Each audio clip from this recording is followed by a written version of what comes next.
மச்சி ஒரு 100 ரூபா ஜிபே பண்ணுறா. ஏய் என்னடா எப்போ பார்த்தாலும் 100 கொடு 50 கொடுன்ட்டு என்ன கொடுத்தா வச்சிருக்கிற? நானே இந்த மாதம் வாடகை எப்படி கட்டுறதுன்னு தெரியாமல் முழிச்சிட்டு இருக்கேன்.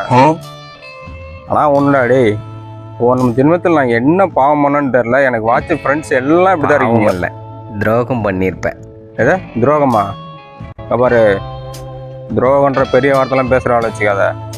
நான் எந்த ஜென்மத்திலையும் துரோகம் பண்ணியிருக்கேன். காசு ஏதாவது வாங்கிட்டு திருப்பி தரலனாலும் துரோகம் தானே. ஏய், காசு திருப்பி கொடுக்கலன்னா அது பேர் துரோகம் கிடையாது. ஆட்டை போட்டேன்னு சொல்லு, மொங்க போட்டேன்னு சொல்லு. ஏதோ அந்த டைமில் நான் கொடுக்க முடியாத நிலமையில கூட வந்திருப்பேன். இப்போ மட்டும் நல்ல நிலைமையிலையா இருக்க? இப்போ கொடுக்க முடியும்டா. எவ்வளோன்னு சொல்லு, நான் இப்போ அனுப்பிச்சு 500 இருக்குன்னு நினைக்கிறேன். 500 தானே? ஜிபே பண்ணியிருக்கேன், எடுத்துகிட்டு போ. டேய், உன் கடனை திருப்பி கொடுத்துட்டேன். இதுக்கு மேலே எங்கே பார்த்தாலும் துரோகம் பண்ணிட்டான் அப்படி இப்படின்னு சொல்லக்கூடாது, புரியுதா? உன் ஜென்ம கடனே தீர்ந்துச்சு மச்சான். வேற ஜென்மத்தில் ஏதாவது இருந்தால் பார்த்துட்டு சொல்கிறேன்.